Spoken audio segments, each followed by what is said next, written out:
Votre question se concentre sur les bases légales qui permettent de sanctionner un signalement abusif ou une fausse accusation sur TikTok, qui pourrait être à l'origine de la suspension de votre live. Plusieurs articles de loi en France peuvent être mobilisés pour cibler l'auteur du faux signalement et, indirectement, la responsabilité de TikTok si la plateforme a commis une faute dans son traitement.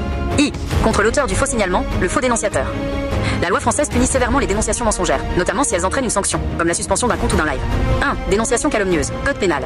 Article 226 à 10 du Code pénal. La dénonciation, effectuée par tout moyen et dirigée contre une personne déterminée, d'un fait qui est de nature à entraîner des sanctions judiciaires, administratives ou disciplinaires, et que l'on sait totalement ou partiellement inexact, lorsqu'elle est adressée soit à un officier de justice ou de police administrative ou judiciaire, soit à une autorité ayant le pouvoir d'y donner suite ou de la saisir, soit au supérieur hiérarchique ou à l'employeur de la personne dénoncée, est punie de 5 ans d'emprisonnement et de 45 000 € d'amende. Bien que le signalement soit fait à TikTok, si l'auteur du signalement a agi sciemment en sachant que l'accusation était fausse et que cette fausse accusation a entraîné une sanction administrative, la suspension de ton live, cette qualification peut être envisagée. 2. Dénonciation mensongère pour un contenu non illicite. La loi punit également le fait de signaler un contenu comme illicite alors que l'on sait qu'il ne l'est pas, notamment si le signalement est adressé à l'hébergeur. Dans le cadre de la loi pour la confiance dans l'économie numérique, LCEN, le fait pour une personne de présenter à un hébergeur un contenu comme manifestement illicite dans le but d'en obtenir le retrait ou d'en faire cesser la diffusion, alors qu'elle sait cette information inexacte, est puni d'1 an d'emprisonnement et de 15 000 € d'amende. 2. Contre TikTok, responsabilité de la plateforme. TikTok n'est pas responsable du signalement lui-même, mais de la manière dont il le traite et dont son système fonctionne, le bug. 1. Responsabilité civile, réparation du préjudice. Article 1240 du Code civil. Comme mentionné précédemment, tu peux engager la responsabilité civile de TikTok si tu prouves une faute de la plateforme. Par exemple, son système de modération est défaillant, elle n'a pas mis en place des mesures adéquates contre les signalements abusifs, ou le bug a causé une erreur grossière qui a entraîné un préjudice moral, la suspension de ton live. 2. Règlement sur les services numériques, DSA. Le DSA, applicable à TikTok, impose aux plateformes des obligations de modération plus claires, notamment sur le droit de contester, faire appel, les décisions de modération, comme la suspension de live. Si TikTok ne respecte pas les procédures de contestation claires et rapides, ou si son système de modération automatisé, le bug que tu décris, est manifestement défaillant, cela peut constituer un manquement aux obligations du DSA, engageant la responsabilité de la plateforme et pouvant mener à de très lourdes sanctions administratives de la part des régulateurs européens.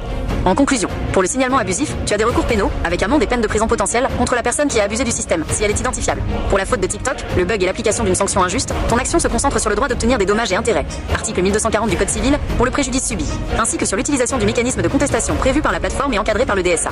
C'est un point essentiel, et souvent mal compris. Voici un petit texte sur le préjudice moral, en particulier dans le contexte d'une suspension de compte ou de live, sans se soucier des barèmes. Le préjudice moral, la réparation de l'atteinte humaine. Le droit français, et plus largement le droit civil, reconnaît que la victime d'une faute, que cette faute provienne d'une personne ou, ici d'une plateforme comme TikTok, a droit à la réparation non seulement des pertes financières, préjudice matériel, mais aussi de la souffrance non physique. C'est le préjudice moral. Qu'est-ce que le préjudice moral? Le préjudice moral, c'est l'atteinte au sentiment, à l'honneur, à la réputation ou à la tranquillité d'esprit d'une personne. Dans le cas d'un signalement abusif ou d'une suspension erronée sur TikTok, il peut se manifester par l'atteinte à la réputation ou à l'image.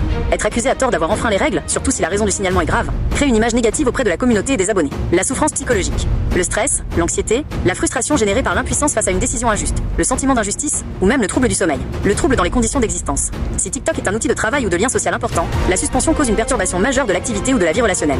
L'absence de barème. Le préjudice moral est par nature subjectif et personnel. C'est pourquoi, en France, il n'existe aucun barème officiel permettant de chiffrer précisément une souffrance. Le montant des dommages et intérêts, l'argent versé en réparation, est fixé par le juge, qui statue au cas par cas en fonction de plusieurs critères. 1. La gravité de la faute. Est-ce une simple erreur ou une faute lourde? Un bug évident, une mauvaise foi avérée. 2. L'ampleur du préjudice. Quelle est la taille de ta communauté? La durée de la suspension. Quelle était l'importance du live? Événement promotionnel, lancement, simple discussion. Les conséquences sur ta vie et tes revenus. 3. Les preuves. Le juge se basera sur les témoignages, les captures d'écran, les messages de support, et toute preuve démontrant la réalité et l'intensité de ta souffrance et du trouble causé.